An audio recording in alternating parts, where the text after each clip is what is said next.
গণনা পুস্তক থেকে পাঠ ৭ অধ্যায়। পুণ্যাবাস প্রতিষ্ঠা উপলক্ষে গোষ্ঠী প্রধানদের অর্ঘ্য নিবেদন। যেদিন মসি পুণ্যাবাস স্থাপনের কাজ সমাপ্ত করলেন, সেদিন তিনি নিষেধক্রিয়া সম্পন্ন করে পুণ্যাবাসটিকে এবং সেখানে রাখা সমস্ত বস্তুকে আর সেই সঙ্গে সমস্ত সরঞ্জাম সমেত বেদিটিকে ভগবানের কাছে নিবেদিত করলেন। ওই সব কিছুর নিষেধ ও নিবেদনের এই অনুষ্ঠান শেষ হওয়ার পর ইসরায়েলের নেতিজনেরা, ইসরায়েলেদের বিভিন্ন পিতৃকুলের প্রধান ছিলেন যারা, অর্থাৎ গোষ্ঠীগুলির সেই নেতারা যাদের হাতে ছিল লোকদের নাম নথিভুক্ত করার দায়িত্ব, সেই তারা তখন বিশেষ নৈবেদ্য নিয়ে এলেন। নিজেদের নৈবেদ্য হিসাবে তারা ভগবানের সামনে নিয়ে এলেন 6 ওইলা 6টি গাড়ি ও 12টি বলদ। প্রতি 2জন নেতার তরফ থেকে একটি করে গাড়ি, প্রতি 1জন নেতার তরফ থেকে একটি করে বলদ। তারা ওইসব কিছু পুণ্যাবাসের সামনে এনে নিবেদিত করলেন। ভগবান তখন মসিকে বললেন, তুমি এখন তাদের কাছ থেকে ওগুলি গ্রহণ করো। সাক্ষাতে শিবিরের কাজ চালানোর জন্যই যেন ওগুলি ব্যবহার করা হয়। ওগুলিকে তুমি লেবীয়দের হাতেই তুলে দাও, তাদের প্রত্যেকের কাজের জন্য প্রয়োজন অনুসারে। মসি তখন ওই সব গাড়ি আর বলদ গ্রহণ করে লেবীয়দের হাতে তুলে দিলেন। গেরশন বংশীয়দের কাজের কথা বিবেচনা করে তিনি তাদের হাতে তুলে দিলেন 2টি গাড়ি আর 4টি বলদ। যাজক আরনের পুত্র ইথামারের পরিচালনীয় মারারি ও বংশীয়দের যে করার কথা ছিল সেই কাজের কথা বিবেচনা করে তিনি তাদের হাতে তুলে দিলেন 4টি গাড়ি আর 8টি বলদ। কহাত বংশীয়দের তিনি কিছুই দিলেন না, যেহেতু তাদের কাজ ছিল বিশেষ পবিত্র, যা কিছু নিয়ে তাই নিয়েই। ওই সব কিছু তাদের তো কাঁধে করেই বয়ে নিয়ে যাওয়ার কথা ছিল। যেদিন বেদির নিষেধক্রিয়া সম্পন্ন করা হলো, সেদিন বেদি প্রতিষ্ঠা উপলক্ষে নীতিজনেরা বিশেষ নৈবেদ্য এনে দিলেন। তারা যখন তাদের সেই নৈবেদ্য বেদির সামনে আনছিলেন, ভগবান তখন মসিকে বললেন, বেদি প্রতিষ্ঠা উপলক্ষে ওরা যে নৈবেদ্য আনছে, ওরা বরং পালা করে এক এক দিনে এক একজন নেতা তা উৎসর্গ করুক। প্রথম দিনে জুদা গোষ্ঠীর আম্মিনাদাবের পুত্র নাহশনী নিজে নৈবেদ্য উৎসর্গ করলেন। এই ছিল তার নৈবেদ্য: 130 শেকেলে ওজনের একটি রূপোর থালা, 70 শেকেলে ওজনের একটি রূপোর গামলা। এই ওজনের হিসাব করা হয়েছিল পুণ্যালয়ে ব্যবহৃত শেকেলের ওজন অনুসারে। ওই পাত্র 2টি ফসলি নৈবেদ্য হিসেবে দেওয়া তেল মেশানো সেরা ময়দায় ভরা ছিল। 10 শেকেলে ওজনের একটি সোনার হাতা, যা ভরা ছিল ধুনোয়। পুণ্যাহুতির জন্য একটি তরুণ বিষ, একটি মেষ এবং 1 বছরের একটি মেষ শাবক। পাপের প্রায়শ্চিত্ত যজ্ঞের জন্য একটি মদ্দা ছাগল এবং মিলনযজ্ঞের জন্য 2টি বিষ, 5টি মেষ, 5টি মদ্দা ছাগল আর 1 বছরের 5টি মেষ শাবক। আমিনাদাবের পুত্র নাহশোন তো এমনই নৈবেদ্য এনেছিলেন। দ্বিতীয় দিনে ইসাখার গোষ্ঠী নেতা জুয়াইরের পুত্র নেথায়েল নৈবেদ্য এনে দিলেন। নৈবেদ্য হিসেবে তিনি উৎসর্গ করলেন 130 শেকেলের ওজনের একটি রূপোর থালা, 70 শেকেলে ওজনের একটি রূপোর গামলা। এই ওজনের হিসাব করা হয়েছিল পুণ্যালয়ে ব্যবহৃত শেকেলের ওজন অনুসারে। ওই পাত্র 2টি ফসলি নৈবেদ্য হিসেবে দেওয়া তেল মেশানো সেরা ময়দায় ভরা ছিল। 10 শেকেলে ওজনের একটি সোনার হাতা, যা ভরা ছিল ধুনোয়। পুণ্যাহুতির জন্য একটি তরুণ বিষ, একটি মেষ এবং 1 বছরের একটি মেষ শাবক। পাপের প্রায়শ্চিত্ত যজ্ঞের জন্য একটি মদ্দা ছাগল এবং মিলন যজ্ঞের জন্য 2টি বিষ, 5টি মেষ, 5টি মদ্দা ছাগল আর 1 বছরের 5টি মেষ শাবক। জুয়ারের পুত্র নেথানিয়েল তো এমন নৈবেদ্য এনেছিলেন। তৃতীয় দিনে এলো জাবুলন বংশীয়দের নেতা হেলনের পুত্র এলিয়াবেরের পালা। তার নৈবেদ্য ছিল এই: 130 শেকেলে ওজনের একটি রূপোর থালা, 70 শেকেলে ওজনের একটি রূপোর গামলা। এই ওজন হিসেব করা হয়েছিল পুণ্যালয়ে ব্যবহৃত শেকেলের ওজন অনুসারে। ওই পাত্র 2টি ফসলি নৈবেদ্য হিসেবে দেওয়া তেল মেশানো সেরা ময়দায় ভরা ছিল। 10 শেকেলে ওজনের একটি সোনার হাতা, যা ভরা ছিল ধুনোয়। পুণ্যাহুতির জন্য একটি তরুণ বিষ, একটি মেষ এবং 1 বছরের একটি মেষ শাবক। পাপের প্রায়শ্চিত্ত যজ্ঞের জন্য একটি মদ্দা ছাগল এবং মিলন যজ্ঞের জন্য 2টি বিষ, 5টি মেষ, 5টি মদ্দা ছাগল আর 1 বছরের 5টি মেষশাবক। হেলোনের পুত্র এলিয়াব তো এমন নৈবেদ্য এনেছিলেন। চতুর্থ দিনে এলো রুবেন বংশীয়দের নেতা সেদিওরের পুত্র এলিসুরেরই পালা। তার নৈবেদ্য ছিল এই: 130 শেকেল ওজনের একটি রূপোর থালা, 70 শেকেল ওজনের একটি রূপোর গামলা। এই ওজনে হিসাব করা হয়েছিল পুণ্যালয়ে ব্যবহৃত শেকেলের ওজন অনুসারে। ওই পাত্র দুটি ফসলি নৈবেদ্য হিসেবে দেওয়া তেল মেশানো সেরা ময়দায় ভরা ছিল। 10 শেকেল ওজনের একটি সোনার হাতা, যা ভরা ছিল ধুনোয়। পুণ্যাহুতির জন্য একটি তরুণ বিষ, একটি মেষ আর 1 বছরের একটি মেষশাবক। পাপের প্রায়শ্চিত্ত যজ্ঞের জন্য একটি মদ্দা ছাগল এবং মিলন যজ্ঞের জন্য 2টি বিষ, 5টি মেষ, 5টি মদ্দা ছাগল এবং 1 বছরের 5টি মেষশাবক। সেদিওরের পুত্র এলিসুর তো এমন নৈবেদ্য এনেছিলেন। পঞ্চম দিনে এলো শিমিয়ন বংশীদের নেতা সুরিশাদ্দাইয়ের পুত্র সেলুমিয়েলের পালা। তার নৈবেদ্য ছিল এই: 130 শেকেলে ওজনের একটি রূপোর থালা, 70 শেকেলে ওজনের একটি রূপোর গামলা। এই ওজনে হিসাব করা হয়েছিল পুণ্যালয়ে ব্যবহৃত শেকেলের ওজন অনুসারে। ওই পাত্র দুটি ফসলি নৈবেদ্য হিসেবে দেওয়া তেল মেশানো সেরা ময়দায় ভরা ছিল। 10 শেকেলে ওজনের একটি সোনার হাতা, যা ভরা ছিল ধুনোয়। পুণ্যাহুতির জন্য একটি তরুণ বিষ, একটি মেষ এবং 1 বছরের একটি মেষশাবক। পাপের প্রায়শ্চিত্ত যজ্ঞের জন্য একটি মদ্দা ছাগল এবং মিলন যজ্ঞের জন্য 2টি বিষ, 5টি মেষ, 5টি মদ্দা ছাগল আর 1 বছরের 5টি মেষশাবক। সুরিশাদ্দাইয়ের পুত্র সেলুমিয়েল তো এমন নৈবেদ্য এনেছিলেন। ষষ্ঠ দিনে এলো গাদ বংশীয়দের নেতা দেবেলের পুত্র এলিয়াসাফেরই পালা। তার নৈবেদ্য ছিল এই: 130 শেকেলে ওজনের একটি রূপোর থালা, 70 শেকেলে ওজনের একটি রূপোর গামলা। ওই ওজনে হিসাব করা হয়েছিল পুণ্যালয়ে ব্যবহৃত শেকেলের ওজন অনুসারে। ওই পাত্র দুটি ফসলি নৈবেদ্য হিসেবে দেওয়া তেল মেশানো সেরা ময়দায় ভরা ছিল। 10 শেকেলে ওজনের একটি সোনার হাতা, যা ভরা ছিল ধুনোয়। পুণ্যাহুতির জন্য একটি তরুণ বিষ, একটি মেষ এবং 1 বছরের একটি মেষশাবক। পাপের প্রায়শ্চিত্ত যজ্ঞের জন্য একটি মদ্দা ছাগল এবং মিলন যজ্ঞের জন্য 2টি বৃষ, 2টি মেষ, 5টি মদ্দা ছাগল আর 1 বছরের 5টি মেষশাবক। দেবেলের পুত্র এলিয়াসাফ তো এমন নৈবেদ্য এনেছিলেন। সপ্তম দিনে এলো এফ্রাইম বংশীয়দের নেতা আহিম্মুদের পুত্র এলিশামারেরই পালা। তার নৈবেদ্য ছিল এই: 130 শেকেলে ওজনের একটি রূপোর থালা, 70 শেকেলে ওজনের একটি রূপোর গামলা। এই ওজনে হিসেব করা হয়েছিল পুণ্যালয়ে ব্যবহৃত শেকেলের ওজন অনুসারে। ওই পাত্র দুটি ফসলি নৈবেদ্য হিসেবে দেওয়া তেল মেশানো সেরা ময়দায় ভরা ছিল। 10 শেকেলে ওজনের একটি সোনার হাতা, যা ভরা ছিল ধুনোয়। পুণ্যাহুতির জন্য একটি তরুণ বিষ, একটি মেষ এবং 1 বছরের একটি মেষশাবক।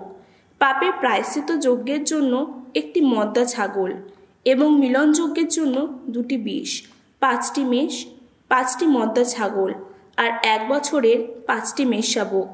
আহিমুদের পুত্র এলিশামা তো এমন নৈবেদ্য এনেছিলেন। অষ্টম দিনে এলো মানাসে বংশীয়দের নেতা পেদাসুরের পুত্র গামালিয়রের পালা। তাই নৈবেদ্য ছিল এই: 130 শেকেলে ওজনের একটি রূপোর থালা, 70 শেকেলে ওজনের একটি রূপোর গামলা। ওই ওজন হিসেব করা হয়েছিল পুণ্যালয়ে ব্যবহৃত শেকেলের ওজন অনুসারে। ওই পাত্র দুটি ফসলি নৈবেদ্য হিসেবে দেওয়া তেল মেশানো সেরা ময়দায় ভরা ছিল। 10 শেকেলে ওজনের একটি সোনার হাতা, যা ভরা ছিল ধুনোয়। পুণ্যাহুতির জন্য একটি তরুণ বিষ, একটি মেষ এবং 1 বছরের একটি মেষশাবক। পাপের প্রায়শ্চিত্ত যজ্ঞের জন্য একটি মদ্দা ছাগল এবং মিলন যজ্ঞের জন্য 2টি বিষ, 5টি মেষ, 5টি মদ্দা ছাগল আর 1 বছরের 5টি মেষশাবক। পেদাসুরের পুত্র গামালিয়েল তো এমন নৈবেদ্য এনেছিলেন। নবম দিনে এলো বেঞ্জামিন বংশীয়দের নেতা গিদিয়নের পুত্র আবিদানেরই পালা। তার নৈবেদ্য ছিল এই: 130 শেকেলে ওজনের একটি রূপোর থালা, 70 শেকেলে ওজনের একটি রূপোর গামলা। এই ওজনে হিসেব করা হয়েছিল পুণ্যালয়ে ব্যবহৃত সেকেলের ওজন অনুসারে। ওই পাত্র দুটি ফসলি নৈবেদ্য হিসেবে দেওয়া তেল মেশানো সেরা ময়দায় ভরা ছিল।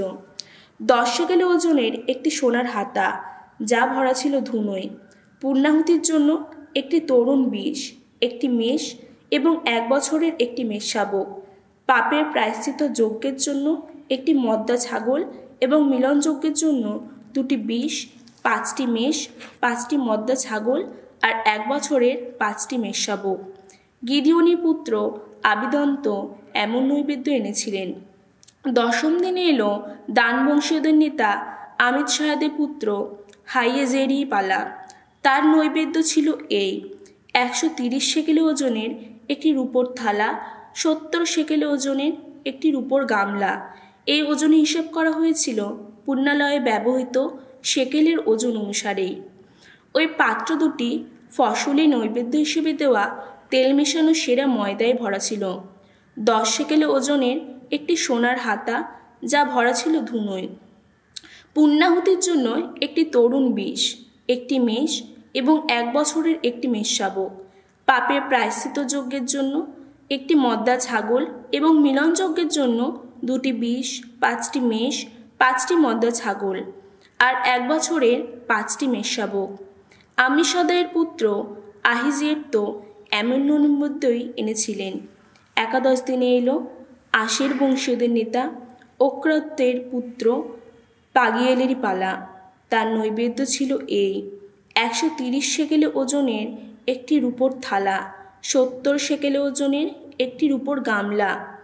এই ওজনের হিসেব করা হয়েছিল পুণ্যালয়ে ব্যবহৃত সেকেলের ওজন অনুসারে। ওই পাত্র দুটি ফসলি নৈবেদ্য হিসেবে দেওয়া তেল মেশানো সেরা ময়দায় ভরা ছিল। 10 সেকেলে ওজনের একটি সোনার হাতা, যা ভরা ছিল ধুনোয়। পুণ্যাহুতির জন্য একটি তরুণ বিষ, একটি মেষ আর 1 বছরের একটি মেষ শাবক। পাপের প্রায়শ্চিত্ত যজ্ঞের জন্য একটি মদ্দা ছাগল এবং মিলন যজ্ঞের জন্য 2টি বিষ, 5টি মেষ, 5টি মদ্দা ছাগল আর 1 বছরের 5টি মেষ শাবক। ওকরানি পুত্র পাগিয়েল তো এমন নৈবেদ্য এনেছিলেন। 12 দিনে এলো নাফতালি বংশীয়দের নেতা এনানের পুত্র আহিরারি পালা। তার নৈবেদ্য ছিল এই: 130 সেকেলে ওজনের একটি রূপোর থালা, 70 সেকেলে ওজনের একটি রূপোর গামলা। এই ওজনে হিসেব করা হয়েছিল পুণ্যালয়ে ব্যবহৃত সেকেলের ওজন অনুসারে। ওই পাত্র দুটি ফসলি নৈবেদ্য হিসেবে দেওয়া তেল মেশানো সেরা ময়দায় ভরা ছিল। 10 সেকেলে ওজনের একটি সোনার হাতা, যা ভরা ছিল ধুনোয়। পুণ্যাহুতির জন্য একটি তরুণ বিষ, একটি মেষ আর 1 বছরের একটি মেষ শাবক। পাপের প্রায়শ্চিত্ত যজ্ঞের জন্য একটি মদ্দা ছাগল এবং মিলন যজ্ঞের জন্য 2টি বিষ, 5টি মেষ, 5টি মদ্দা ছাগল আর 1 বছরের 5টি মেষ শাবক। এনানের পুত্র আহিরাত এমন নৈবেদ্য এনেছিলেন। যেদিন বেদির নিষেধ ক্রিয়া সম্পন্ন করা হলো, সেদিন ইসরায়েলের নেতিজনেরা বেদি প্রতিষ্ঠা উপলক্ষে এই নৈবেদ্য এনেছিলেন: 12টি রূপোর থালা, 12টি রূপোর গামলা, 12টি সোনার হাতা। প্রত্যেকটি থালার রূপোর ওজন ছিল 130 সেকেল। প্রত্যেকটি গামলার রূপোর ওজন ছিল 70 সেকেলে। ওই সব জিনিসের মোট রূপোর ওজন ছিল 2400 সেকেলে। এই ওজনে হিসেব করা হয়েছিল পুণ্যালয়ে ব্যবহৃত সেকেলের ওজন অনুসারে। ধুনোয় ভরা 12টি সোনার হাতা ছিল। প্রত্যেকটি হাতার ওজন ছিল 10 সেকেলে। এই ওজনে হিসেব করা হয়েছিল পুণ্যালয়ে ব্যবহৃত সেকেলের ওজন অনুসারে। হাতাগুলির মোট সোনার ওজন ছিল 120 সেকেল। পুণ্যাহুতির জন্য আনা গবাদি পশুর মোট সংখ্যা ছিল 12টি বিষ, 12টি মেষ এবং 1 বছরের 12টি মেষ শাবক। সেই সঙ্গে আনা হয়েছিল যথাবিহিত ফসলি নৈবেদ্য। পাপের প্রায়শ্চিত্ত যজ্ঞের জন্য আনা মদ্দা ছাগলের মোট সংখ্যা ছিল 12টি। মিলন যজ্ঞের জন্য আনা গবাদি পশুর মোট সংখ্যা ছিল 24টি বিষ, 60টি মেষ, 60টি মদ্দা ছাগল এবং 1 বছরের 60টি মেষ শাবক। বেদির নিষেধ ক্রিয়া সম্পন্ন হওয়ার পর এমন নৈবেদ্য বেদির প্রতিষ্ঠা উপলক্ষে উৎসর্গ করা হয়েছিল। মহর্ষি যখন ভগবানের সঙ্গে কথা বলতে বলতে সাক্ষাতের শিবিরে যেতেন তখন তিনি শুনতে পেতেন মহা সাক্ষ্যলিপিটির মঞ্জুষাটির উপরে যেন কৃপাসনটি বসানো রয়েছে। সেই কৃপাসনটির উপর থেকে খেরুব্বমূর্তি দুটির মাঝখানে জায়গা থেকেই সেই কণ্ঠস্বর তাকে লক্ষ্য করে কথা বলছে। তিনি তখন ভগবানের সঙ্গে কথা বলতেন।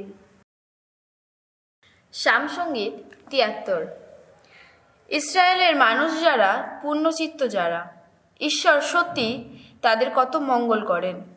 অথচ আমি হোঁচট খেয়ে আমি তো প্রায় পড়েই গিয়েছিলাম, আর একটু হলে পা আমার পিছলেই যেত।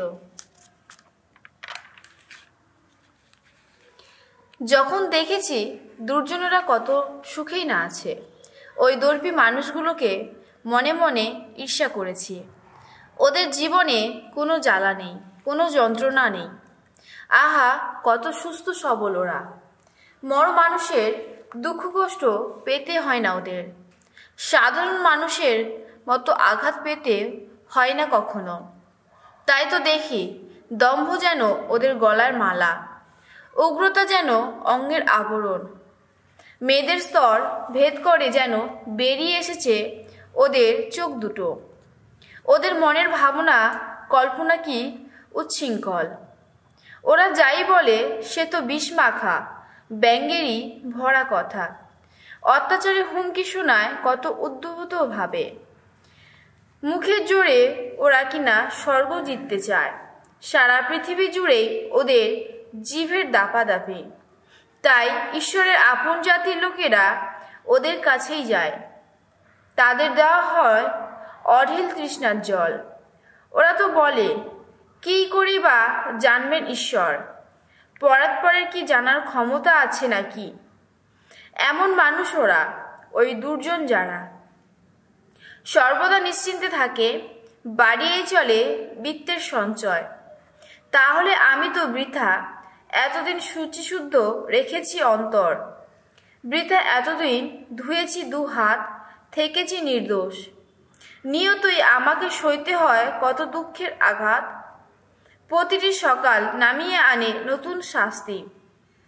অথচ যদি বলতাম আমিও কথা বলবো ওদেরই মতো, তাহলে তোমার সন্তান যারা, তাদের প্রতি তো অবিশ্বস্ত হয়ে পড়তাম আমি। তাই আমি বরং এই যা ঘটছে তার অর্থ বোঝাবার চেষ্টাই করতে লাগলাম। কিন্তু হায়, কত কঠিন মনে হলো ওই কাজ। যতক্ষণ না ঈশ্বরের পূর্ণাধামে গিয়ে দাঁড়ালাম আমি, সেইখানে শেষে ভেবে পেলাম কেমনটি হবে ওদের পরিণাম। ওগো, তুমি তো যত পিচ্ছিল পথে ওদের নিয়ে যাও, তুমি তো ওদের ঠেলে দাও সোজা ধ্বংসের দিকে। আহা, চোখের পলকে ওদের কেমন সর্বনাশ ঘটে, কেমন দারুণ ভীতিতে মুছে যায়, বিলুপ্ত হয়ে যায় ওরা। জেগে উঠলে যেমন দূর হয় যায় স্বপ্ন মায়া, জাগ্রত হয়ে প্রভু তুমি তো তেমনই দূর করে দাও ওসব অপচ্ছায়া। তিক্ততায় ভরে উঠেছিল যখন আমার প্রাণ, অন্তরে ছিল সুতীব্র জ্বালা।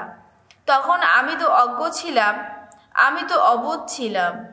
তোমার সামনে ছিলাম যেন বুদ্ধিহীন কোনো পশু। অথচ আমি যে তোমারই সঙ্গে রয়েছি সারাক্ষণ, তুমি যে আমার ডান হাতখানি ধরে আছো নিশিদিন।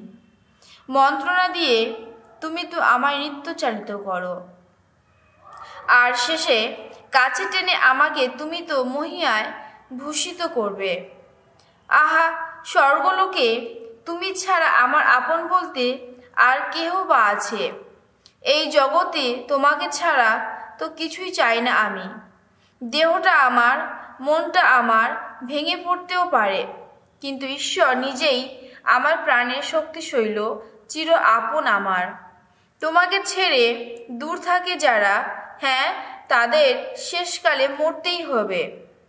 অবিশ্বস্ত মানুষ যারা, তুমি তো তাদের বিলুপ্তি ঘটাও।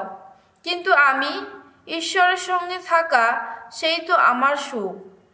আর তাই তোমার শরণ নিয়েছি ওগো প্রভু ভগবান। মানুষকে শোনাতে চাই ওগো তোমার সকল কর্মকথা। শিষ্য চরিত থেকে পাঠ 10 অধ্যায় 1 থেকে 23 পদ। সিজারিয়ায় রোমীয় সেনাপতি কর্নেলিয়াসের দিব্য দর্শন লাভ। সিজারিয়া নগরীতে কর্নেলিয়াস নামে একজন লোক বাস করতেন। তিনি ছিলেন ইতালীয় সেনাদল নামে পরিচিত সেনাদলের এক শতানিক। ধর্মশীল মানুষ ছিলেন তিনি নিজে ও তার ঘরের সকলেই পরমেশ্বরকে শ্রদ্ধা সম্ভ্রম করতে চলতেন। ইহুদিদের তিনি উদার হাতেই আর্থিক সাহায্য দিতেন এবং সবসময় পরমেশ্বরকে মনে মনে ডাকতেন। একদিন বেলা 3টের সময় তিনি এক দিব্য দর্শনে স্পষ্টই দেখতে পেলেন ঈশ্বরের এক দূত ঘরের ভেতরে এসে তাকে ডাকছেন। কর্নেলিয়াস ওই দূতের দিকে তাকিয়ে ভয়ে বিভ্রান্ত হয়ে পড়লেন। তিনি বললেন, বলুন বলুন প্রভু। উত্তরে দূত বললেন, তোমার যত প্রার্থনা, যত সাহায্যদান অর্ঘ্যের মতোই ঊর্ধ্বে পরমেশ্বরের চরণে পৌঁছেছে, আর তার ফলে তিনি সর্বদাই তোমার কথা মনে রেখেছেন। তুমি এখন জাফায় লোক পাঠিয়ে সিমোন নামে একজনকে, যাকে আবার পিতর বলেও ডাকা হয়, তাকে এখানে নিয়ে আসার ব্যবস্থা করো। সে এখন অতিথি হিসাবে রয়েছে চর্মকার এক সিমোনের কাছে তার সমুদ্র তীরের বাড়িতে। এই কথা বলার পর স্বর্গদূত চলে গেলেন। কর্নেলিয়াস তখন ডেকে পাঠালেন তার নিজের 2 জন লোককে এবং তার খাস সৈন্যদের এমন একজনকে, যে ছিল ধর্মশীল মানুষ। যা কিছু ঘটেছে সবই জানিয়ে তিনি তাদের জাফায় পাঠিয়ে দিলেন। পরের দিন তারা তখনও পথেই রয়েছে, শহরের কাছাকাছি এসে গেছে। পিতর এই সময় প্রার্থনা করার জন্যে বাড়ির ছাদে এলেন। বেলা তখন প্রায় 12টা। পিতরের হঠাৎ খিদে পেল, কিছু খাবার ইচ্ছে হলো। তার খাবারের ব্যবস্থা হচ্ছে। সেই সময় তার ভাব সমাধি হলো। তিনি দেখতে পেলেন সামনে স্বর্গলোক উন্মুক্ত, প্রকাণ্ড চাদরের মতো কি একটা জিনিস যেন নেমে আসছে। তার 4 কোণ ধরে তা যেন পৃথিবীতে নামিয়ে দেওয়া হচ্ছে। তার মধ্যে রয়েছে এই পৃথিবীর যত চতুষ্পদ প্রাণী ও যত সরীসৃপ এবং আকাশের যত পাখি। তখন কার যেন কণ্ঠস্বর তার কানে এলো, পিতর, ওঠো, ওদের মেরে ফেলো আর খাও। কিন্তু পিতর বলে উঠলেন, না, তা হয় না প্রভু। আমি তো কোনোদিন অশুচি অপবিত্র কোনো কিছুই খাইনি। তখন দ্বিতীয়বার সেই কণ্ঠস্বর তার কানে এলো, পরমেশ্বর যা পবিত্র করে তুলেছেন তাকে তুমি অশুচি বলো না। তিনি 3বার এরকম ঘটল। তারপর জিনিসটা সঙ্গে সঙ্গে স্বর্গে আবার তুলে নেওয়া হলো। এতক্ষণ দিব্য দর্শনে যা দেখলেন তার মানেটা কি? পিতর তা ভাবতে ভাবতে দিশেহারা। ঠিক সেই সময় কর্নেলিয়াসের পাঠানো সেই কজন লোক সিমোনের বাড়ি খুঁজে নেবার পর ফটকের সামনে এসে উপস্থিত হলো। তার ডাক দিয়ে জিজ্ঞাসা করতে লাগলো, পিতর নামে পরিচিত সিমোন সেখানে থাকেন কিনা। পিতর তো তখনও সেই দিব্য দর্শনের কথাই চিন্তা করছিলেন। পবিত্র আত্মা তাকে তখন বললেন, ওই দেখো 3 জন লোক তোমাকে খুঁজছে। এবার উঠে নিচে যাও, কোনো দ্বিধা না করেই ওদের সঙ্গে সঙ্গে যাও, কেননা আমি ওদের এখানে পাঠিয়েছি। তখন পিতর নিচে নেমে এসে তাদের বললেন, যাকে তোমরা খুঁজছো আমি সে। তোমরা কি কাজে এখানে এসেছো? উত্তরে তারা বলল, শতানিক কর্নেলিয়াস আমাদের পাঠিয়েছেন। তিনি একজন ধার্মিক, ঈশ্বর ভীরু মানুষ। ইহুদি জাতির সকলেই তার সুখ্যাতি করে। তিনি একজন পবিত্র দূতের কাছ থেকে প্রত্যাদেশ পেয়েছেন যে তিনি যেন তার বাড়িতে আপনাকে নিয়ে আসার ব্যবস্থা করেন এবং আপনার যা বলার আছে তা তিনি যেন শোনেন। তখন পিতর তাদের ভেতরে আসতে বললেন এবং তাদের আপ্যায়নের ব্যবস্থা করলেন।